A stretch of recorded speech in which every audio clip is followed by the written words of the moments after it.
Welcome back to RecalibrAgency. Today, I'm pleased to be joined by Mark Miller.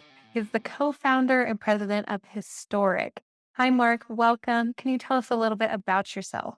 Yeah, thanks for having me. I am a husband and father of two little beautiful kids, also a founder of a small boutique agency that works primarily in the brand culture and strategy space. And just recently wrote my first book, Culture Built My Brand, with my business partner, Ted Vaughn. We have a very different approach. And so maybe we'll get into that, how we look at things. And I hope it'll be interesting. I'm really interested to share some of how you guys have restructured and Yeah. refocused your offerings because it truly is unique and there's a lot to be learned from what you guys are doing. And so we're going to dive into a little bit of kind of the dark side of agency structure today. You've had quite the run-in with horizontal agency structure. I know that's part of why you wrote your book as well. Mm. So tell us a little bit about the situation. Just give us a good Like solid it's just like overview. all the dirty laundry, if you will. Anything Like that start you're from the willing to very share, beginning. Mark. Yes. Yeah. So like most independently owned agencies, I think COVID was a scary season and very intense and stressful. I started my agency with two other friends of mine. Now have only two partners instead of three. We ended up having to make a change there, which was a creative lead role right before COVID. So we're had buy out my business partner literally 3 weeks before like the world shut down, right? And so the stress of that, and then immediately COVID, not knowing what's going to happen. And for us, which I know similar to other agencies, especially ones our size, we lost between 35 and 40% of our annual revenue in 2 weeks. So people who are paying us money today and contracts that were signed that were supposed to start, all of that just evaporated. And during that time, we were trying to figure out what do we do and how do we take care of our people, and we really want to do right by them. And it was really, really difficult. I woke up and realized the culture had shifted in our organization. I, to a fault, am one of those people that wants to give leadership away and empower people and be transparent to a fault sometimes. And what had happened is we had some people in our organization that we wanted to elevate that didn't really embody the culture we wanted, end up taking the leadership role and influencing the organization. And so when it came time to make really hard decisions and to think about the future of the organization and how do we respond, the culture wasn't prepared for that kind of change. It wasn't nimble enough. It didn't have any of the characteristics that you'd want. And so we were forced to make some changes like other agencies at the time.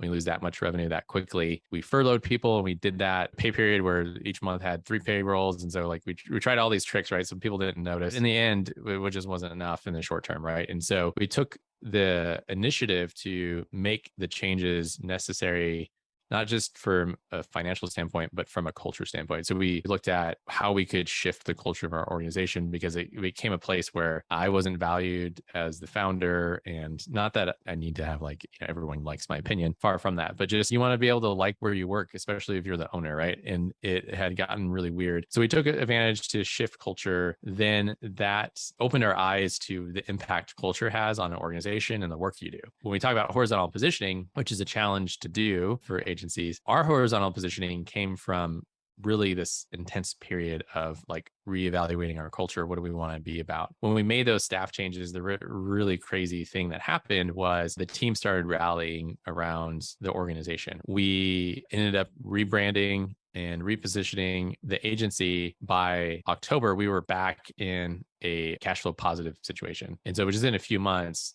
And it was really cool to see people with their own money flew to the office to do a hackathon to like reposition, redesign, like do everything in like a 48-hour window. And it wasn't required of anybody, but just that everyone who wanted to help showed up, and it happened to be everybody. They used their own money or miles or whatever it was. And it was really interesting because that like planted that flag of who we were going to be. We wanted to be a people first company. We wanted to be a place where people can work together and be collaborative, and there's just a bunch of different things. And what happened was it solidified our culture to the point where more people opted out and left the organization because they were part of the old culture. When your culture is strong enough, not only can you do the things that you didn't think you could, right? Turning around a company within just a few months, to do all these different things, right? It spits out the people who don't fit, generates revenue, like it starts to seep out in these different ways.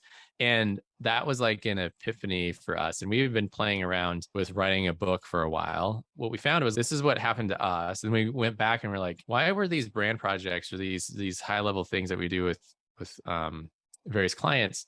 Some of them were successful, some of them weren't, and they were all the same process. And we knew the process was successful because we've seen these crazy results with it. Thinking about it, it was all culture problems. So we rebrand this financial institution, and the board loves it, leaders love it, focus groups and customers love what we have planned, but the culture itself wouldn't adopt it. And the leadership was too afraid of taking responsibility for the change. And so they decided not to move forward with it. They needed certainty over inspiration, leadership, defining a category, becoming a challenger brand. They didn't like any of that because it wasn't safe, right? We saw that time and time again, these different cultural problems within a company where the culture, I think it's Peter Drucker who says, or at least it's attributed the quote, culture will eat strategy for breakfast.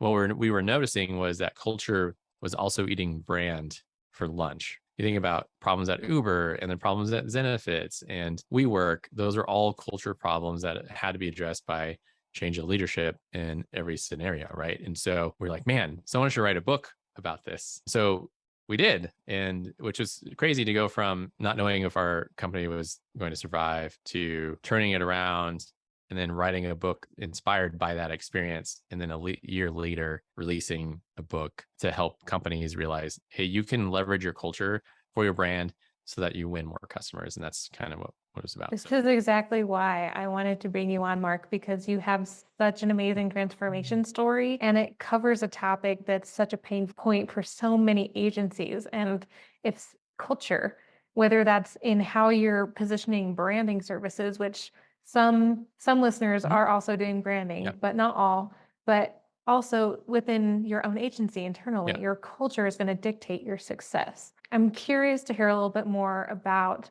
we're going to start kind of on the Debbie Downer side of things, but like, okay. How did you get into the situation that you were in? What were some of the reasons that your culture became so fragmented and, for lack of a better word, toxic? Yeah, I think what you allow is what happens. You have a culture whether you realize it or not, right? And if you ignore it, then it becomes something that takes a life of its own. And if you're intentional about it, intentional about shaping it, intentional about how you do one-on-ones and how you evaluate people and the types of experiences you create for your employees and even the types of systems you build, if you kind of just let that go to the wind, it will take shape on its own. As a leader, I have to take responsibility for not paying attention to those things. You have to be really, really intentional about the details. And what are the things that are culture busters? One of the things that we really value in our team is trust. Every new employee who comes here will say after 6 or 8 months, like, you guys talk about trust and onboarding and how people give it away, and we already have it. But if you come from a broken culture, right, it's really hard to understand that right away because you're not sure if they actually mean it because so many people say things that they don't mean in other companies. So it takes some getting used to. But what we were noticing was a disrespect of people, which goes against that value of trust, right? You can't necessarily continue to disrespect somebody, right? And then be dependent on them trusting you and you trusting them, right? That kind of erodes trust. So that was like one area that part of me as a leader and any leader listening, you really have to do like internal reflective work when you own a business. We get in the work because we love the creative work. We love working with clients or whatever it is. There's this thing, but you as a leader have to know all these other things that you do or don't do impact your employees and the culture. And so for me, I have a self-deprecating sense of humor and I don't micromanage. Those two things in conjunction with not paying attention created this weird petri dish for people to be disrespectful and to control things that shouldn't have been controlled, right? Because I'm thinking everyone is not a micromanage. And so therefore no one should control things. So my second layer of leadership is doing the same thing because that's what I want. Turns out that's not always the case, right? After the fact, there's these crazy stories where people were telling me like, yeah, we were told we couldn't talk to you. And I was like, how has that happened? My door's right here. You sit out right out there in front of my door. What do you mean you can't? My door's always open, except for now I'm recording a podcast. How does that happen? How does that happen? And I own the company and I don't know that's happening. So while it's totally healthy to give leadership away, and I highly recommend it from a culture standpoint, what you can't do is give it away and ignore it, right? Which is what I was doing. That was a problem. And so red flags, you need to look for the red flags in yourself as much as you need to look for red flags in your people, right? And so I would say red flags in yourself is understanding where your blind spots are. On the red flags for your company, your staff, your team is who are the people who don't really embrace the values of the organization. And I talk about this a little bit in the book. The companies that were really great at leveraging their brand for customer success and impact and financial success, whatever metric you want to do, they had values that were spelled out as behaviors. It was very, very clear what the expectation for behavior was. When people don't meet that expectation, or if in your organization that expectation is not clear, not just your values, but what the behavior is behind those values, that becomes a huge red flag. And that's kind of, we talk about how we include that in our evaluation now of employees, how we use that to hire people. But yeah, those are a couple of red flags. Digging into this concept of providing structure and clarity, because you're one of the leaders and there's many, many more like you that prefer autonomy to structure because that's just how you operate. Whereas when you're building a company and trying to rein in a culture, you need to provide clear guidelines for what are our core values, what are the behaviors that we expect, how should you go about interacting with other people on the team. So what was it like for you to realize that you needed more structure? And then how did you make that change with yourself?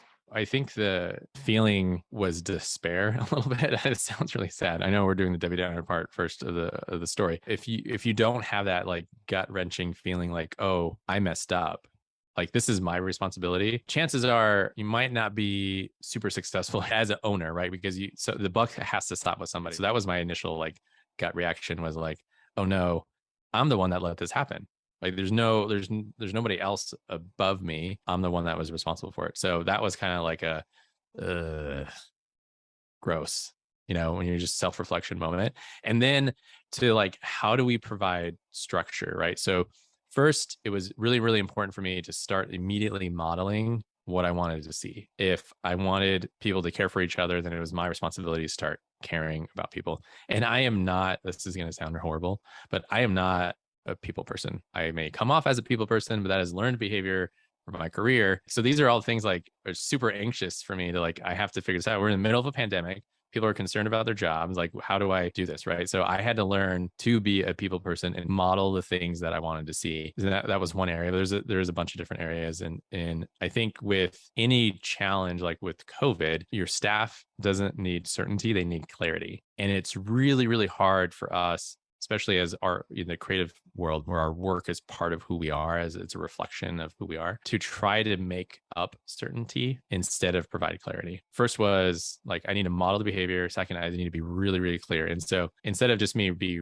what I would say is like random transparency, which is like, I'll just say whatever is on my mind at any given time. Or when someone asks me a question, whether it's appropriate or not, I just like kind of, and exactly where you stand, is being really intentional about clarity and transparency, right? And so we hosted financial meetings with the team every 3 weeks, I think. They could ask any questions and we provided a lot of clarity. This is what we're going to do. The really important part is going back to modeling. So I'm jumping around here. Modeling is even in the way we transition people off our team, we did it in a way that was a reflection of what our expectation was on how to treat people. We did it knowing that one, they're still in the window of time for the higher unemployment that they were giving out. Two, we gave severance on top of that as much as we could without bankrupting the company. And three, we let everyone keep their hardware, their computer, and all their stuff. Four, we paid for resume writing for everybody. That was the most we could do. And so that was what we did. That spoke volumes to the team, finding ways to model what you want. And then third was revisiting our values and rewriting them as needed, but also in behavior form. Because what happens that McKinsey did some research, and I think only 28% of employees now know how corporate values apply to their day-to-day job. That's less than a third of your employees at any given time know how to take those values and implement them in their work. And we didn't want that. We wanted everyone to know exactly, right? And so we did that. When you're trying to create change, frequency is really important. Being able to hold more frequent meetings, not to time suck, but to again model, talk about, educate, cast vision is really important. I think General Patton said you have to reiterate vision every 21 days, right? Or strategies people forget. And so in that, especially in that time where we need clarity, there's a lot of uncertainty, we do that. And that started to turn the boat right away. Just those few things shifted us into a direction where we could breathe. People started performing above expectation because they have the clarity. They know what type of community they're part of, and they're seeing their leader model that. How you approached that problem in those phased segments is interesting because it is a number of things that lead up to change. It's not Mhm. going to be one thing that Yeah. fixes your problem. Did you have any other kind of more influential people on your team that started to really adopt the same approach to help you with Yeah, that I effort? think leaders start to emerge, right? In any crisis, you get to see who their natural leaders are, and not that every agency should be put through a crisis, but those kind of things help, right? It kind of refines the people, and you can see who is a leader and who isn't. And immediately, we saw a core group of people who were rising to the occasion, asking how they could help, immediately modeling what I was modeling to their peers or to their team. And the great thing about it is that's where, like, as those people stepped up, they started to uh, provide solutions to problems, right? So another thing as owners we could do is feel like it's all on our shoulders, right? Like we have to solve the problem, and the weight of the world is on us. But when you start to shift culture around and you create a shared sense of ownership, the leaders will start to rise up and then respond to those challenges. And it was really awesome because that's where we were able to get to where we are today. Absolutely. And through that process, you also changed your hiring, kind of what you look for in a new hire. What did that do as you've now started to grow in this new skin of your agency, Yeah, basically? I'll say it's been interesting. It's been a challenge, given where the labor market is. But what we want to do is, in our interviewing process, to see who models our values and the behaviors that we expect. And we use a lot of the is it Patrick Lencioni's ideal team player. But one of the other things that we added or we did was to make sure that the person who is coming onto the team or that we want to interview is a good culture fit. And so we created an experience, and this takes more time and money, which is not necessarily what, LinkedIn will tell you should be doing right now, which is just throw money at people the first day you meet them. But what we found was, you want to wait for the right person, right? So there's lots of people and data that says that's the way to do it. But then we created this culture experience where the candidate has to have a meal with our team. There is something about when we get together as human beings and share a meal, stuff comes out that doesn't normally come out in a work setting, right? Or an interview or whatever. Breaking bread together. Yeah, breaking bread together. And it's really remarkable how you can see how someone interacts with people and do they really get what we're talking about. And we've done a lot of iterations of this. And the reason it's now like required at pre-hire, we used to do it after. And we found like, oh no, we hired the wrong person.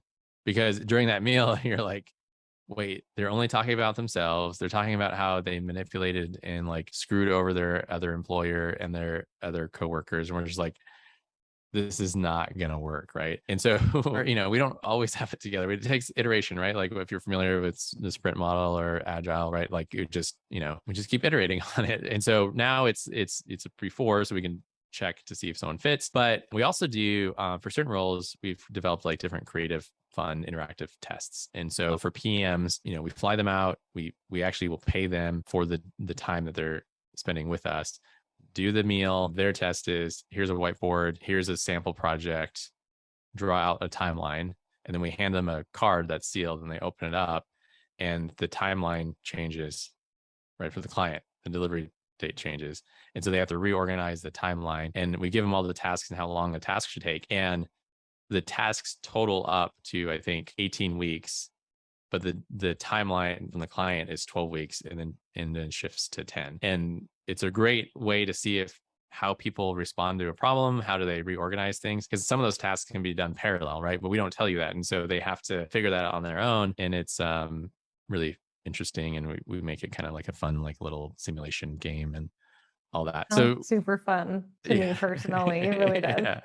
Yeah. Now for different roles, it's a different experience, right? But we want them to, and we do hybrid, which I know a lot of right now, there's a lot of talk about the hybrid. You shouldn't do hybrid, it should be one or the other. But we found a good mix on how to do that. It is more expensive, but having a landing place where people can come and experience the culture, whether it's clients or prospective candidates, it helps with the culture in the community. And so that's kind of what we've did. And for those who are listening, kind of be creative about your process, but think about, again, those values, those behaviors that you want to see, and can you put someone in an environment in which they can showcase that behavior? And that's what we do.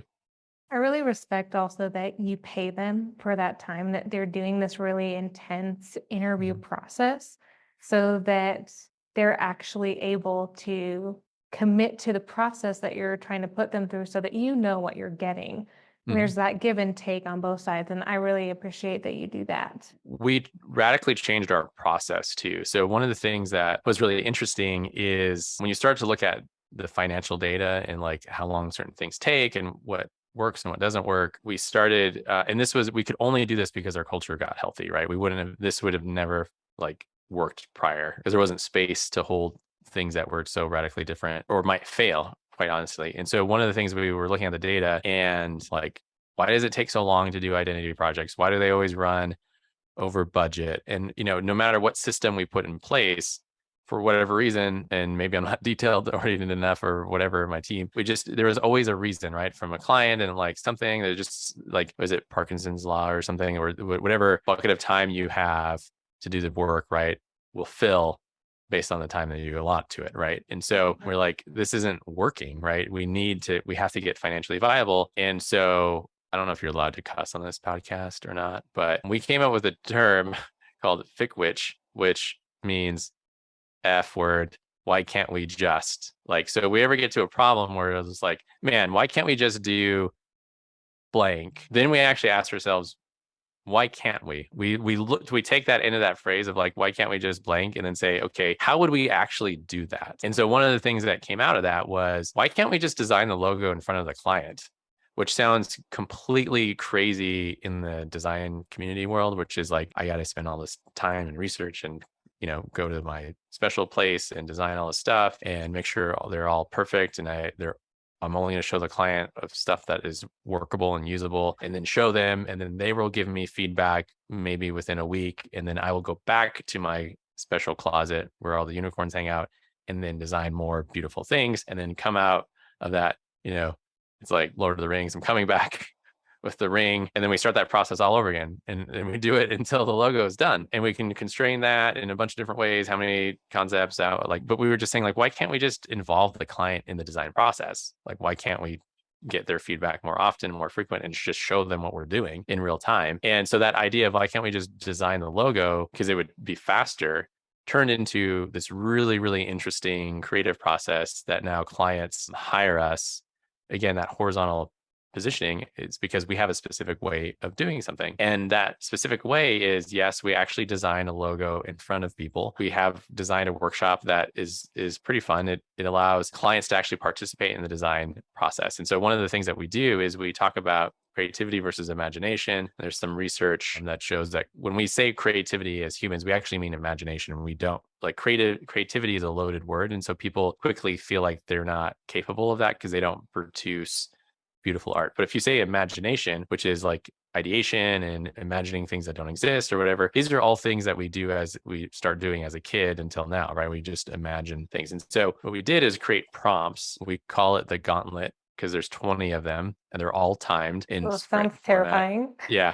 And the client gets to participate. They're prompts and they have to draw something based on that prompt, and they get a certain amount of time. So we run a workshop with them and they're doing all this. And then our designers take all of that in real time. They go to lunch, we come back, and we vet all those ideas and flush them out a little bit with keywords. And then they vote on the things that they think is interesting. Then we start circling the drain, right? We refine that, present other ideas, and they're basically in the room the entire time over a 2-day period. And then after 2 days, if we don't get somewhere, when we take a break, then we redo that process over. But it's really fascinating because I wouldn't have thought of like doing something so wild out of what is normal unless I looked at the data and said like every change we make, it's actually not improving financial data and the amount of time people are spending. And without the right culture that would let us experiment with that, because we're like, I think when we came up with this idea into last year, we were like, well, maybe next year we'll get one client who's crazy enough to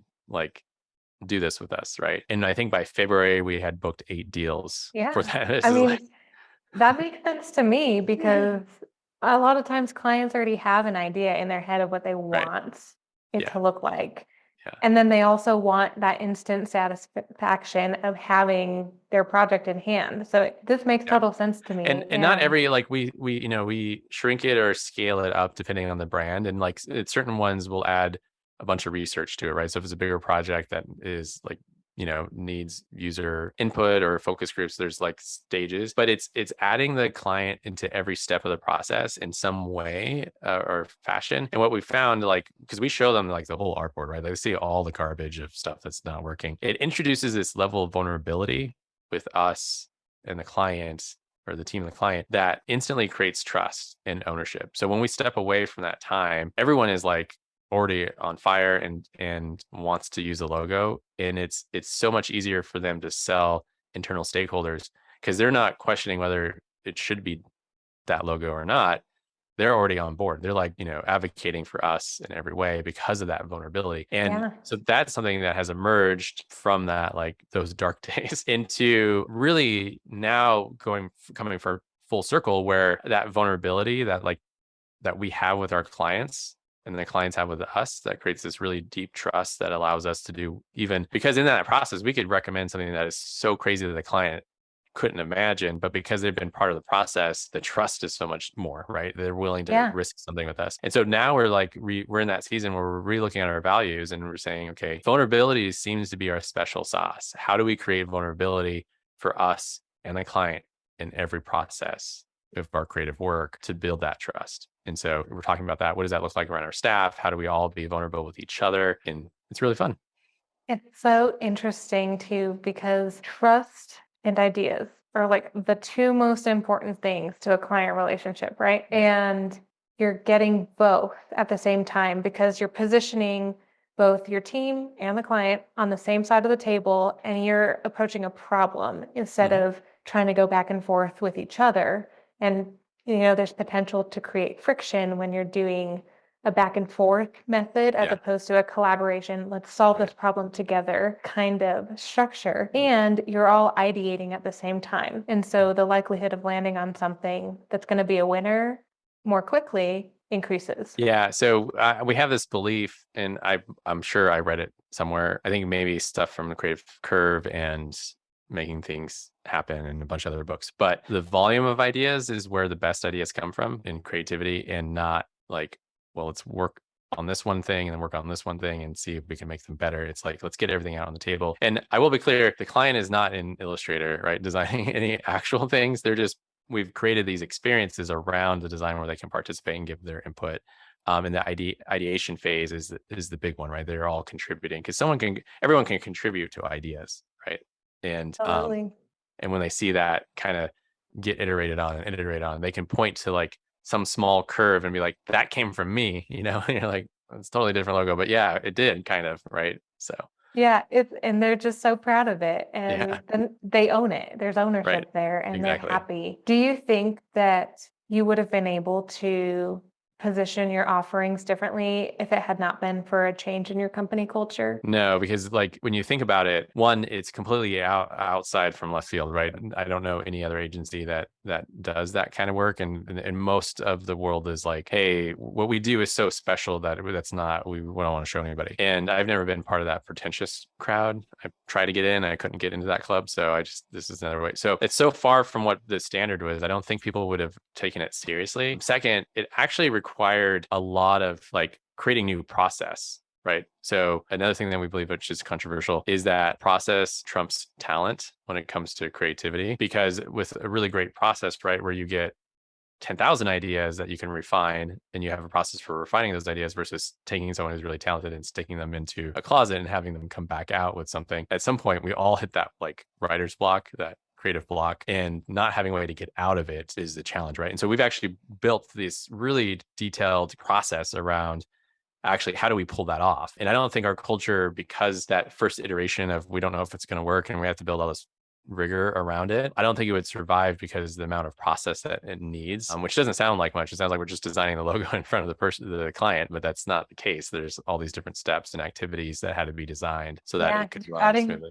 you're adding more variables into the mix. Right. We're just so then it's like, oh my gosh. And then even like training on how do you manage a client in that experience, which is another level, right? And so I don't think our culture would have been like, wait, that's too much. That's actually more work to try to figure that out than it is to just keep doing the same thing, right? So those two things. And then the third would be, I think the culture that we had before was so centered around individuals winning and within historic and not the client winning, that I think it would have just been really messy, right? And so when we shifted all that, when we shifted to this idea that, we have a little pin or patch that says collaboration or death, right? That how do we collaborate at a really, really deep level, not with just each other, right? That's the typical agency thing, but how do we do that with our clients? When we shift the culture to be around that and just started thinking, how do we make the client win? You start thinking, okay, well, maybe there's a different way, right? And then having an environment where you can fail, because that was the other thing is like I wanted people to embrace failure. And even though I would tell this crazy story on onboarding about how when I think I was 21 or 20, I was 20, it was my first full-time in-house gig and I had to make this internal app and I was given a budget of $40,000 and I hired a firm to build this app and I got nothing. I got no code. I just lost $40,000 of a company's money, like our company, the company I was working for. And at 21 or 20 years old, and it's like that is a pretty significant mistake. And like I think they like just took the money and then eventually dissolved, and I didn't get anything out of it. And so when I tell people when we onboard people, like you're gonna make mistakes. This is the mistake I made. This is how much it costs. You know, if it's a reversible decision, make it. If it's going to cost $40,000, try to seek some input, but like you're not going to get, no one's going to be mad at you because I've made the biggest mistake so far from a financial standpoint in my career. And so, but in our culture, that wasn't healthy. People heard that story and it's like, haha, that's the story about Mark. And then they would go back to living in fear that they would make a mistake. Right. And so again, one of the ways we fix that is actually modeling it. So one of our new PMs who's really green ended up having to be on a call with a client, first time PMing, first time knowing anything about the internet web pages and how this is a web project, and kickoff call. The lead, like our lead PM for web and projects and all that stuff, was out sick that day. And so they couldn't take the call. And so she did it on her by herself. And the client was livid, like asking all these questions that she didn't know the answers to. And they called me like right after and they're like, we want to cancel our contract with you because it's clear that you don't know what you're doing. And so I respond with, hey, I appreciate that, but this person is new. We find the best way to train people is to put them in the hot seat. Rest assured, we're going to deliver on what we said we're going to deliver. But this person was out. This person took it, and it's a great learning experience. And at the end of the day, I'm going to choose developing my people over working with you. So if you don't want to work with us, that's fine. But I'm going to choose developing my people and give them the opportunities, even if they fail. And the client was like taken back by that and was like, okay, I guess we'll continue working with you. And it turned out to be a great project. That person learned a bunch of stuff, but the whole team got to see how I, as a leader, am living at that value, right? That it's okay to fail and I'm gonna have your back, right? And so now it's not an issue. So all those things help create this new process, which doesn't sound like they're even related to each other, but you have to have a culture that allows these ideas to happen. Now, they are inexplicably linked for sure. You cannot separate your people from what they're delivering on. And the way that they're collaborating, both internally and with clients, drives the outcome. That's part of agency. That just is what it is, you know? Yeah, totally. Awesome. Oh my goodness, we've covered so much ground, Mark, and there's been a lot here. To round out our conversation today, is there any other advice that you would want to give agency owners who might be struggling with figuring out like something's wrong. I don't know exactly what it is, but something's wrong. Any advice that you might give them? Yeah, I would say, culture is king. Like your organizational culture will help solve problems or create problems. And so, and we've kind of talked about this a little bit, but is to actually say, okay, if you haven't, what are their values, and based on our values, what is the behavior we want people to see? And one, am I modeling that? And two, is it clear to the team, right? And if you're not modeling it and it's not clear, that's where things are going to break down. And then I would also, on top of that, so two things, that's the one thing. But the second thing is really to encourage agency owners in the season, like, where are we in a recession? Is it not a recession? There's been a lot of change. There's change in the industry, is to also get into a community where you can not have to feel like you own everything, right? And so having a community, whether it's other agency owners or there's lots of different communities online that you can join, having someone to talk to about that stuff definitely helped me come to some of these realizations, right? Like we're like, I just have somewhere I can process, right? Because sometimes you don't want to process with your staff. So those are the two things. Hopefully that's helpful for those who are listening. Thank you so much, Mark. I know there's a ton there to unpack, and I think this is going to be one of those episodes that people stew on for a little while Yeah. as they're evaluating what's going on in their agency too. Thank you again to Mark for coming on and sharing such an interesting take on how you transitioned from a really bad situation to something that your agency is now growing with and repositioned to thrive under a new umbrella of offerings and brand perspective with a solid team and a solid culture. I want to really just stress primarily one takeaway from this episode, that you need to develop a workplace that's going to work for your team, for your clients, and for your agency vision. That's going to look different for different agencies. Some of you are going to need more structure than others. And the way that you deliver on those core values is going to infiltrate the services that you're providing to clients and the relationships that you're building, the partnerships that you're establishing, and how your organization grows. So make sure that you're intentional. Make sure that you're not just hoping it will magically turn into something. Work with your team to develop a culture that everyone can share, that everyone can take ownership of and move forward with. That's the main takeaway from today. I hope that you think on what Mark had to share today and have conversations with people in your team, have conversations with clients, have conversations with outside perspective, spouses, friends, colleagues, other peers in the marketing and agency world, just so that you can really, really understand, okay, are we positioned culturally and with our offerings to be the best agency that we can be? But with all of that said, that'll round it out for today's episode of RecalibrAgency. I'm your host, Danielle Photo, and I'll have more for you later.